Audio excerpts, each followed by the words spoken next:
See, I miss things.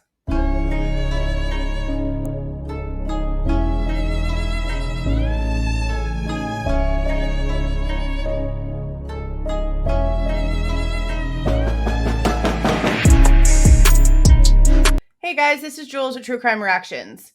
Disclaimer. Everything stated in this video is my opinion and my opinion only. And just like everything else in these cases we discuss here on this channel, everything is alleged. Okay, over the past few days, I've had a few people mention how something about clothes being in a bag or a bag with clothes or something like that was mentioned during the court sessions last week in the Bryan Kohberger case. Now, Dr. R. Penguin gave me the timestamp and said that it was from Thursday, so day one. Now, the thing about that is that if I'm going through on my live feed, I cut out that 5.5-ish hours or so of where it was like closed and we weren't allowed to see anything. So what I did is did what I mentioned to people in the last video. I went to where I live streamed it, went to the description box, hit show transcript, then let it load, hit Control F and typed in bag, and it took me right to where it's being said. So that's where we're going to start this, and we're going to see exactly what was being said because I sure do not remember this. I don't remember my chat reacting to it whenever we were watching the court session live and I was in chat with you guys, and I don't remember talking about this whenever we went over the live review later on that night, and we went for a few hours and re-listened to the entire thing. We had about 1,200 people in there going over this, and I don't recall anybody saying anything whenever this was stated. So let's go ahead and listen to it now. Like I said, I cut all of the extra stuff out, so on my timestamps, it's going to be a little bit different. Now, if you try to go to like the Law and Order live streams, I tried to use those for some of the review that I'm trying to do for the shorter subjects, and they don't have the transcript available for some reason. Like, if you go to the description box, there's no show transcript button, which makes it more difficult to find stuff. So I'm just going to have to go off mine because mine has a transcript, even though theirs doesn't for some reason. It looks like this is about where they have this portion where Judge Hippler actually is the one that says something about there being something about clothing and gloves being put into a bag and something about the affidavit. I don't recall this. Again, I don't recall this being said. So we're going to listen to the context of this and see what this actually is. Matters a whole lot. I'm not saying it's not potentially exculpatory. I'm just saying I'm not sure how knowing that in light of a positive DNA connection would cause any magistrate to say, well, okay, I guess there's no probable cause here because you couldn't find other connection to forensic evidence when there are other things in the affidavit or affidavits at that point that could explain that, including the use of covering clothing and covering gloves and all that could be put into a bag real quick on the way out that was in one of the affidavits. I guess, and I don't intend to argue with you about it. I understand your other arguments, but when you get to once they have the actual DNA, evidentiary DNA, it seems to me that it's an uphill battle to say there's not probable cause at that point. Now, this is coming after Ann Taylor is saying something to the judge about how there was no DNA in Bryan's apartment, there was no DNA in Bryan's car, there was no anything when it comes to connecting him to the victims whatsoever. And that being true, the fact that there is nothing in his car, nothing in his apartment, that should have been told to the magistrate for probable cause. And I don't agree with that because that stuff wasn't found out until after they arrested him.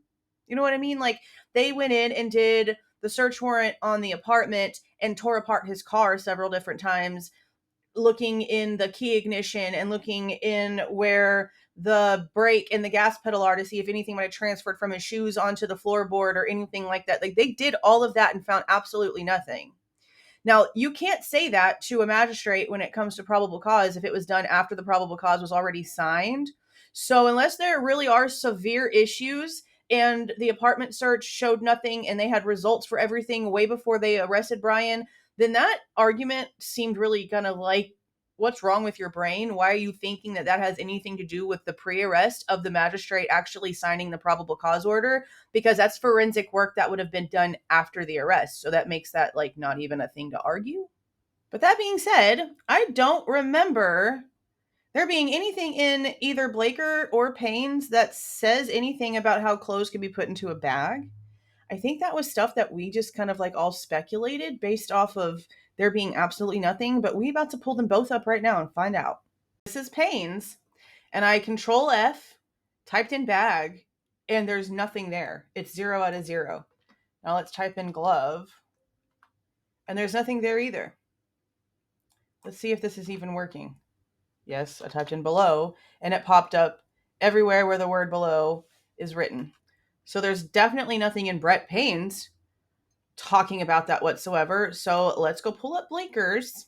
Now I just pulled up that 166 page drop of information where we have the Don Daniels stuff, the inventory reports from his apartment, all the things. Okay. It also includes Blaker's probable cause affidavit, which you guys know that I am still doing a Payne versus Blaker affidavit, compare and contrast. There's like 90 minutes worth of already edited footage that I've had to do twice because I lost all of the original stuff.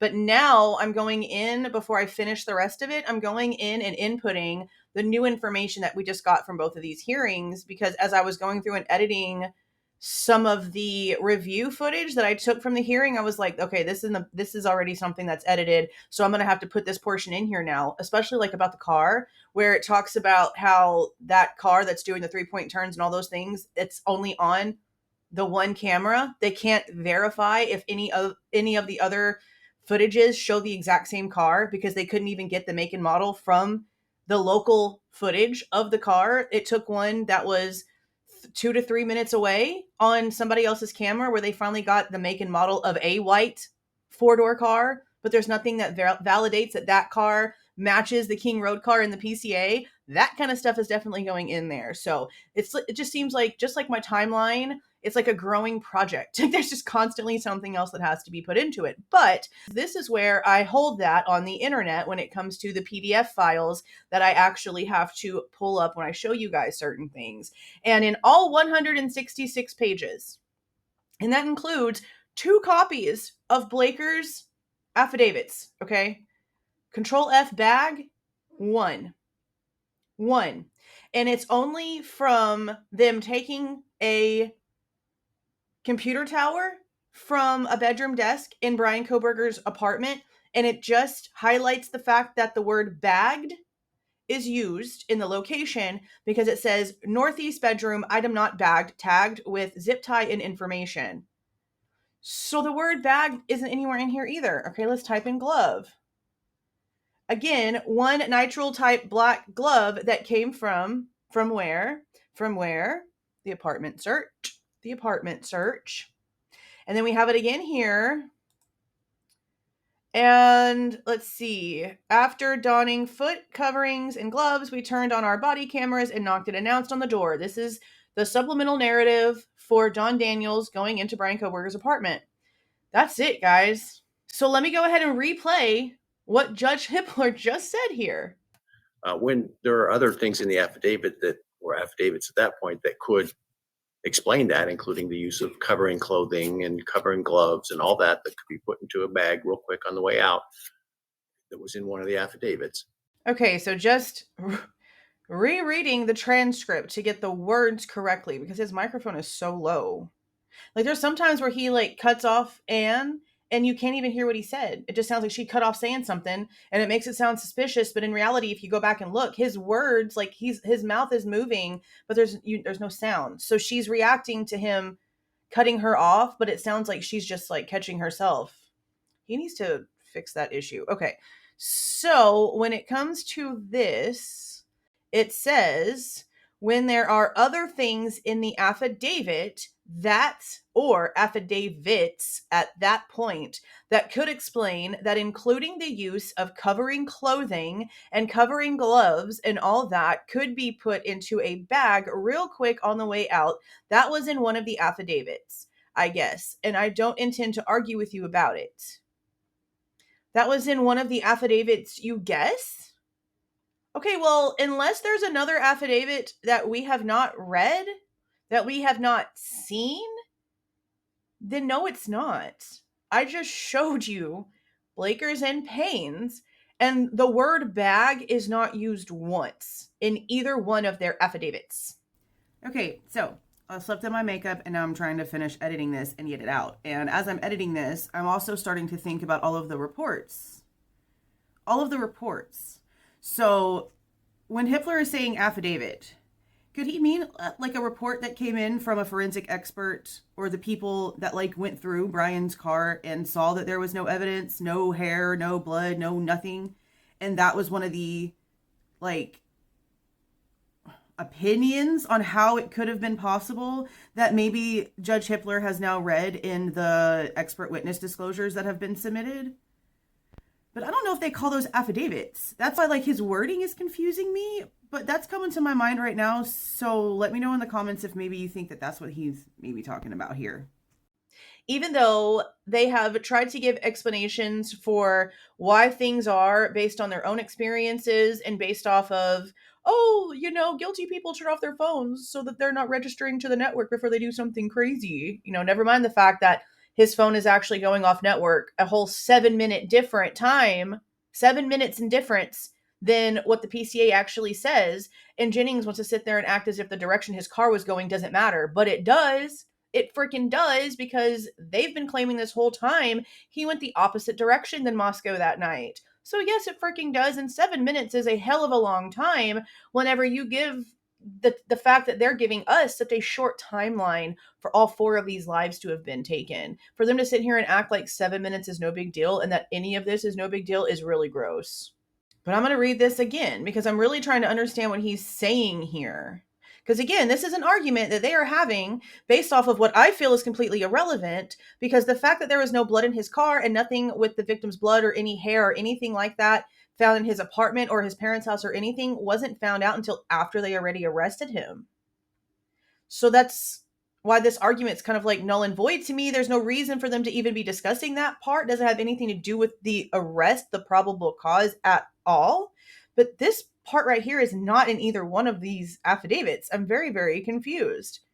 Let's read this again. There are other things in the affidavit that, or affidavits, at that point that could explain that, including the use of covering clothing and covering gloves and all that, could be put into a bag real quick on the way out. That was in one of the affidavits. See, that's still not coming to my brain like it's something that's actually in the affidavit as something that actually happened. This feels more like one of those explanation type things, like about the boo-boo that they have in there for the reason why their detective brains think that Bryan Kohberger actually turned off his phone when there's no actual factual proof of that. If anything, he lost service because he actually did go the way that he is claiming that he went, because the fact that you lose service has been proven, not just by the locals that are invested in this case, like Twizzle Stick that you guys talk to a lot over here, that goes on Dinky's chat, that goes around in all these chats trying to tell people what it is. He goes out there and has no service. Then we have people in mainstream that go out there and they say that whenever they drive out that direction to where Bryan is claiming that he was that night, they don't have any service. And in order to report back to their business, to their network, they have to drive back into Pullman in order to be able to even connect to the internet to report back to the network. So everything that he has said so far has been proven factual by people that aren't even understanding the fact that they're proving it factual. Mainstream anyway. Twiz knows exactly what he's doing. So again, I showed you guys that it's not in Payne's or Blaker's. Not when it comes to how they believe this is a possibility. Now, this could have been written on an affidavit, maybe written by a Fed or something written by an FBI agent, something that we haven't seen. But Payne and Blaker's doesn't say a damn thing about clothes being put into a bag real quick or any of that stuff. But this has a lot of people asking questions because there was a rumor in the beginning that apparently Bethany saw some naked guy running from the house. And so a lot of people are wondering, or at least were wondering, if the naked guy running from the house didn't like fit Bryan's description and that was her exculpatory stuff. And if that's true, then it would go with the fact that the state now stupidly told us, even though Ann Taylor didn't mention a damn thing about it, they stupidly told us that Dylan didn't recognize a picture of Bryan or didn't recognize Bryan either. And again, even if she didn't recognize the person that she might have actually seen that night, you would remember the shape of the brows, the way that the eyes are formed, the way that the bridge of the nose moves around. Don't think that they didn't have a sketch done. There is no way that they do not have a sketch somewhere connected to this file that was done. They just didn't release it for some reason. But there's no way they didn't have one done. There's just no way. So again, I'm not seeing this as being something that he's claiming is actually like something that is case fact or something that is being determined as being case fact. I'm not seeing this as being anything other than maybe him being mistaken in what he heard, unless there's a PCA out there that we haven't seen. But we're being told that Payne's is the public one. And then, of course, we saw that Blaker's was attached to a whole bunch of stuff too. And yeah, that could be. They've hidden all kinds of stuff from us. It very well could be. But if they had clothes in a bag, or if they found anything like that, and they have no proof that the clothes belong to Bryan, there's none of his DNA on the inside of those clothes proving that they touched his body, and there's nothing on the outside showing that there's any victim stuff on it. Like, none of those things have been talked about. And if they had clothes in a bag that had Bryan's DNA all over the inside of them and the victim's blood on the outside of it, don't you think that that would be something that they would have said by now? They can't sit there and say that this DNA on the knife sheath is the single piece of evidence that puts him there if they got a whole bag of clothes. And that's not how this is coming across. And the state sure isn't acting like they have something that freaking concrete either. So again, I don't know if Judge Hippler is just mistaken or if there's something that we haven't seen yet. But for him to be on the court record saying something like that, and I can't find proof of it in Blaker's or Payne's affidavits, he probably needs to correct that. So maybe I'll send a little email. I doubt I'll get a response, but I'm still going to send one. But I'm glad that a few of you brought this to my attention because it didn't hit me like this, and it seems like it definitely needed to be something that's discussed because, like I showed you, both of the affidavits, it doesn't say anything about this. So it needs to be cleared up. But let me know if you guys heard this the first time around, because I only had about 3 or 4 comments. And again, we listened to this twice. We listened to this together live, and then we listened to it all over again a few hours later whenever we did the full-on review. And this did not hit my brain. Did it? Did it yours? Let me know down in the comments and let me know how you are interpreting this. Let me know. If you like the way that I present this information and give my opinion, please don't forget to leave a like on the way out. Subscribe to the channel if you were not subscribed already. And please don't forget to make sure that that notification bell is set to all so you don't miss any of my rants, reviews, reactions, updates, or deep dives. See y'all.